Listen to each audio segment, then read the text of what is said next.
नमस्कार दोस्तों, स्वागत है आपका मेरे YouTube चैनल पर। मैं हूं आपका दोस्त राजेंद्र सनोडिया।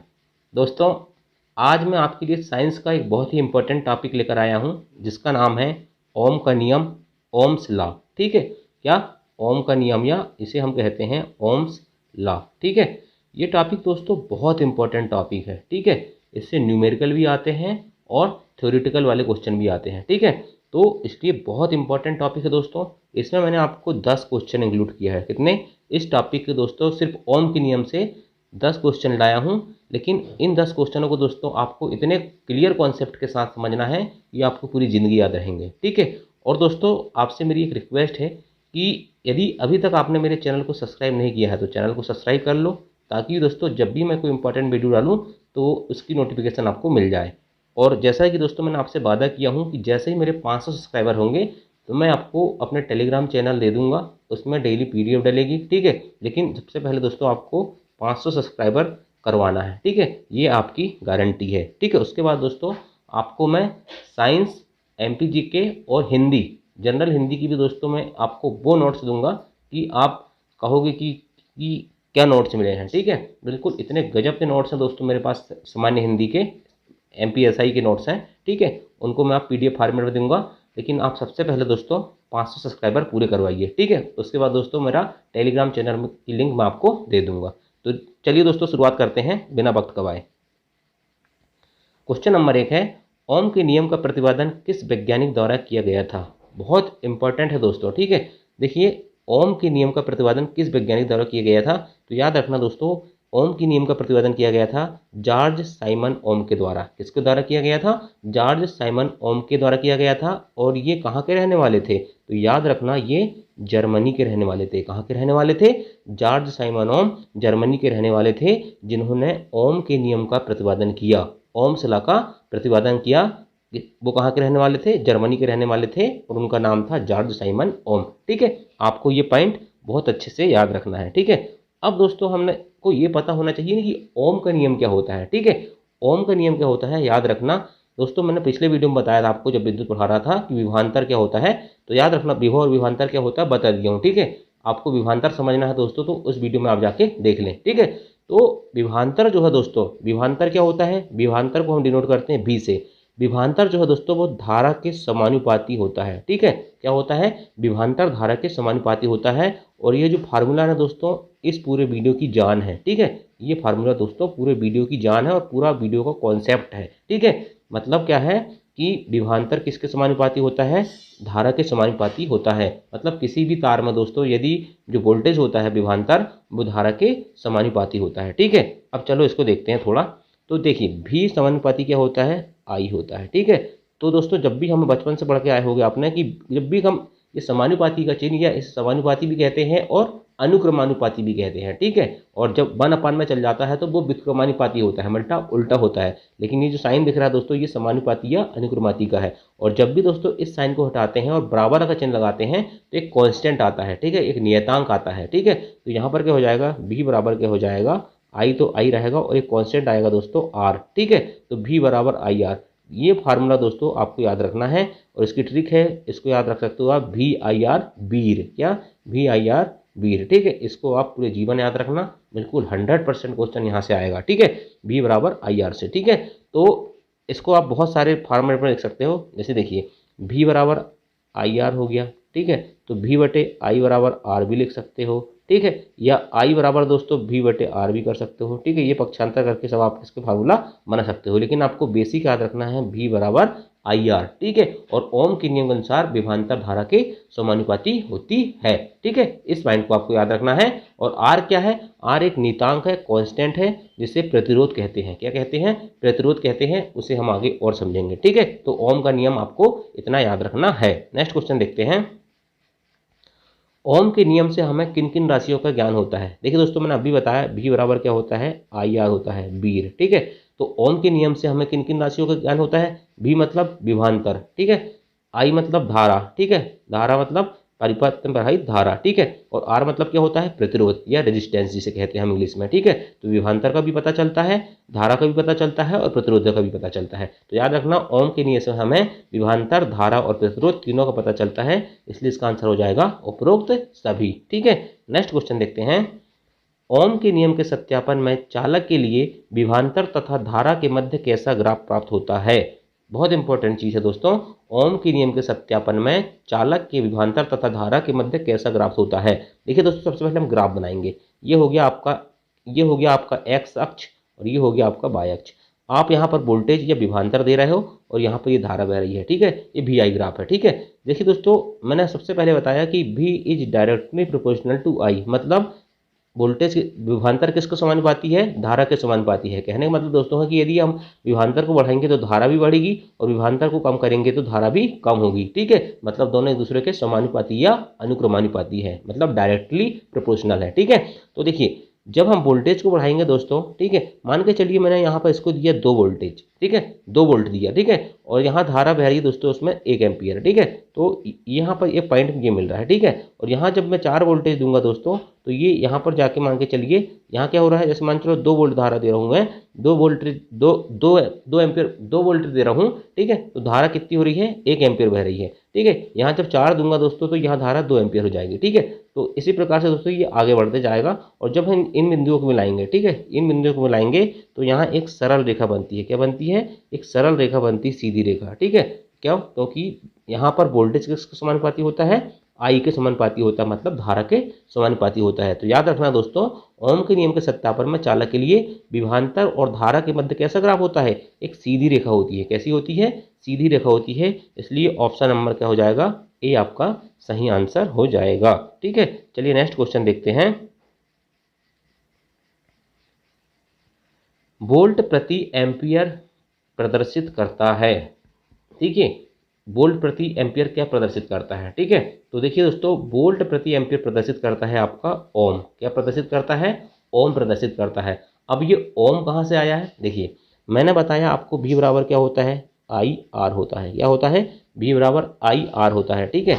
अब R बराबर क्या हो जाएगा दोस्तों, V अपान आई हो जाएगा। क्या हो जाएगा, V अपान आई हो जाएगा। R क्या है, रजिस्टेंस है, मतलब प्रतिरोध है, ठीक है। अब V मतलब क्या होता है, विभवांतर। विभवांतर का मतलब क्या होता है, वोल्ट। विभवांतर का मतलब क्या होता है, वोल्ट, मैंने पिछले वीडियो में बताया था। और I मतलब धारा। धारा का मात्रक क्या होता है, एम्पियर, ठीक है। ये हो गया एम्पियर। तो देखिए, विभवांतर का मात्रक हो गया वोल्ट और धारा का मात्रक हो गया एम्पियर, इसे ए से डिनोट करते हैं। तो वोल्ट प्रति एम्पियर, ये वोल्ट प्रति एम्पियर क्या है, ये रेजिस्टेंस ही तो है, ठीक है, मतलब ओम है, रेजिस्टेंस है। वोल्ट प्रति एम्पियर को क्या कहते हैं, ओम कहते हैं, ठीक है। याद रखना, वोल्ट प्रति एम्पियर को क्या कहते हैं, ओम कहते हैं, ठीक है। तो ये हो गया आपका ओम बराबर वोल्ट बटे एम्पियर, ठीक है। इस चीज़ को आप रखना है। जहाँ ओम किसका मात्रक हो गया, प्रतिरोध का मात्रक हो गया, वोल्ट विभवांतर का मात्रक हो गया और एम्पियर धारा का मात्रक हो गया, ठीक है। ओम को किससे डिनोट करते हैं, तो ओम का ये चिन्ह होता है दोस्तों, ठीक है। इसके बाद वोल्ट को V से प्रदर्शित करते हैं और एम्पियर को A से प्रदर्शित करते हैं। ये सब चीज़ें बारीक चीज़ें दोस्तों, तीनों मात्रक याद रखना आप, ठीक है। मात्रक भी पूछे जाते हैं, मैं आपको इसका प्रूफ दिखाऊंगा बाद में, ठीक है।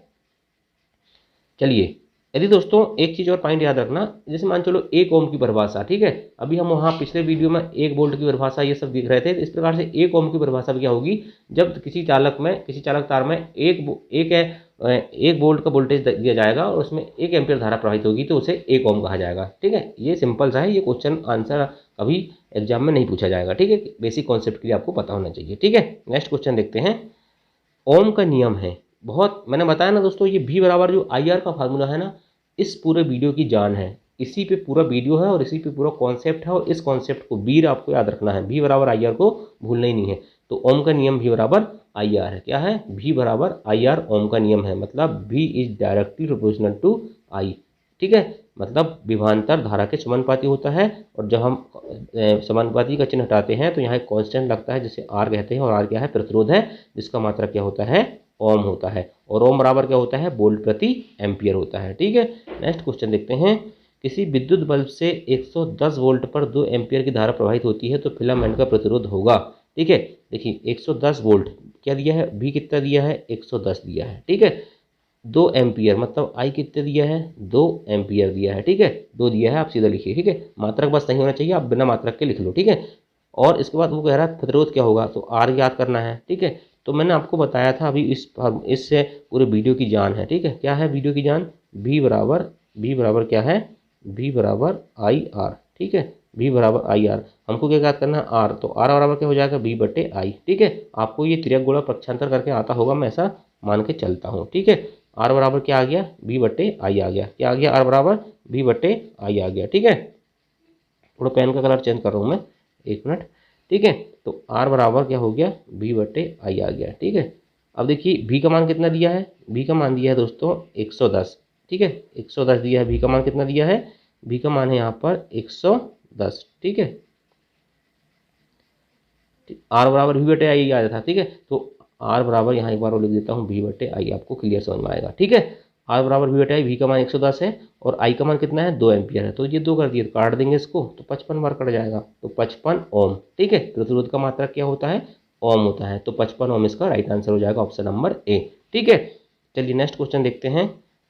न्यूमेरिकल भी आते हैं, आप प्रीवियस ईयर का क्वेश्चन पेपर देखना, न्यूमेरिकल भी आते हैं, बिल्कुल इससे इस गलत फहमी में मत रहना कि न्यूमेरिकल नहीं पूछे जाते। ठीक है, और ये न्यूमेरिकल जब आएंगे ना दोस्तों, बहुत एक एक लाइन के न्यूमेरिकल हैं, और ये न्यूमेरिकल दिखते बस बहुत टफ है, लेकिन बहुत आसान होते हैं। ठीक है, लेकिन आपको दोस्तों यदि आपको ये बनते हैं ना, तो आपको लाखों स्टूडेंट से ये एक क्वेश्चन ऊपर लेके चल जाता है सीधे कंपटीशन में। ठीक है, इसलिए बहुत इंपॉर्टेंट से देखिए, यहाँ क्या पूछ रहा है, देखिए एक चालक तार का प्रतिरोध ज्ञात करो यदि उसमें 0.5 एम्पियर की धारा प्रवाहित करने पर, कितने एम्पियर की धारा प्रवाहित करने पर, 0.5 एम्पियर की धारा प्रवाहित करने पर उसके सिरों पर 2 वोल्ट का विभवांतर उत्पन्न होता है। ठीक है, हमें क्या ज्ञात करना है, आर ज्ञात करना है। ठीक है, आर बराबर क्या होता है, देखो बीर आपको याद रखना है, बीर आपको याद रखना है। ठीक है, V बराबर आई आर। ठीक, आर बराबर क्या हो जाएगा, आर बराबर हो जाएगा V अपन आई हो जाएगा। ठीक है, हमें यहाँ पर प्रतिरोध याद करना है। ठीक है, तो V कितना दिया है, यहाँ V दिया है 2। ठीक है, 2 वोल्ट दिया है, और आई कितना दिया है, 0.5। ठीक है, 0.5 कर लो। ठीक है, ये दशमलव घटेगा तो ऊपर शून्य चल जाएगा, 5 चौके 20। ठीक है,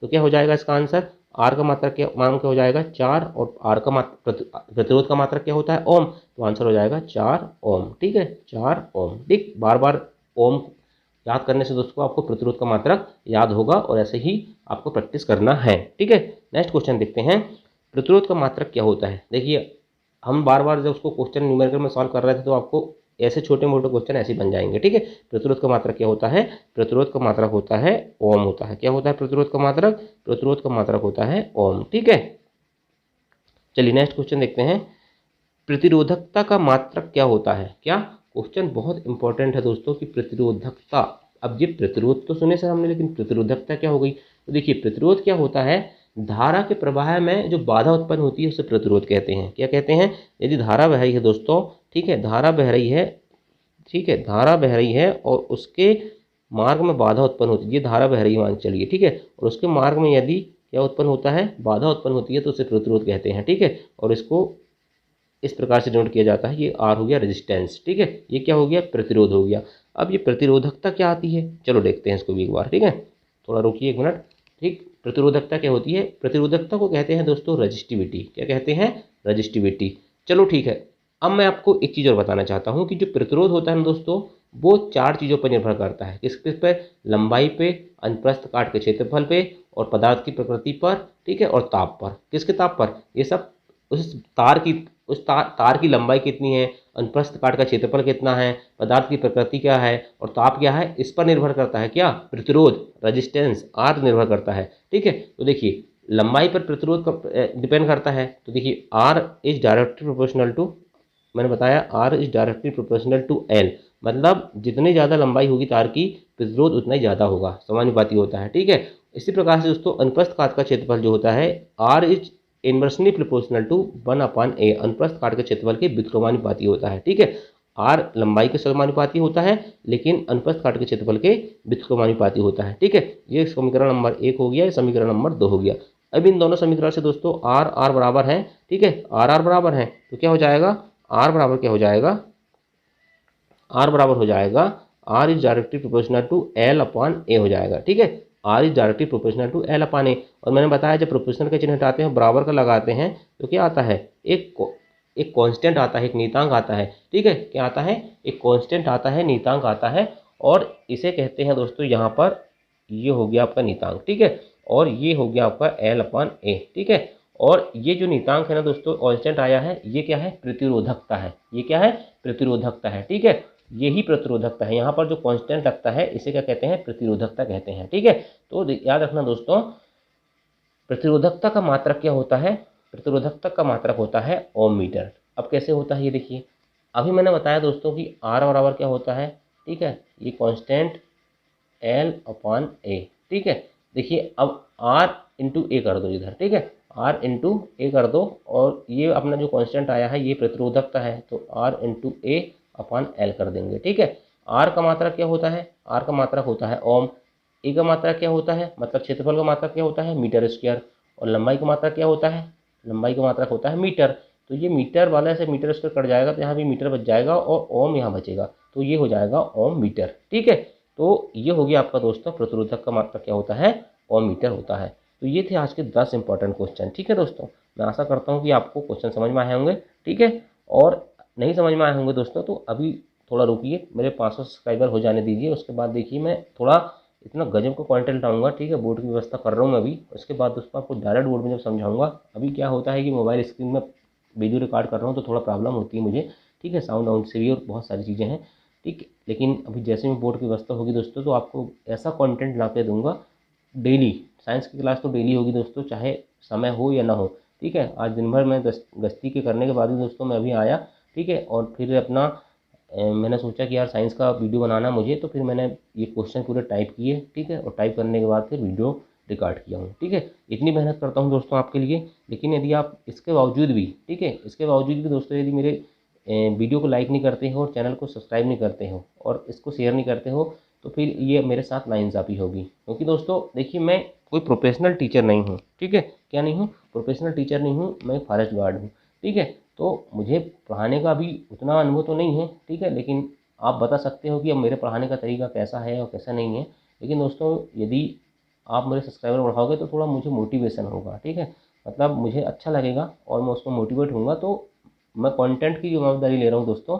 जैसे ही 500 सब्सक्राइबर होंगे मैं आपको टेलीग्राम चैनल पे पूरे पीडीएफ और पूरे इतने पीडीएफ दे दूंगा दोस्तों कि आपको पढ़ाने की जरूरत नहीं पड़ेगी। आप उन क्वेश्चन को लगाते रहोगे, ठीक है, उन्हीं क्वेश्चनों को लगाते लगाते दोस्तों, जैसे मान चलो दोस्तों मैंने आज 10 क्वेश्चन पढ़ाया हूँ ना, ठीक है, तो पीडीएफ में आपको मैं कम से कम 50 क्वेश्चन दूंगा, पूरी यूनिट के क्वेश्चन दे दूंगा, ठीक है। आप उसको लगा लेना, विद आंसर दूंगा, तो आप वहाँ से पूरे, जैसे विद्युत टॉपिक पढ़ा रहा हूँ, ठीक है, तो विद्युत टॉपिक के पूरे क्वेश्चन आंसर वहाँ मिलेंगे। आप उनको एक बार पढ़ लोगे तो आपको पूरे कॉन्सेप्ट सही समझ में आएंगे। मैं यहाँ सिर्फ आपको कॉन्सेप्ट समझाने के लिए आऊँगा क्लास में, और बाकी पूरी प्रैक्टिस आप दोस्तों वहाँ पीडीएफ से कर लोगे, ठीक है।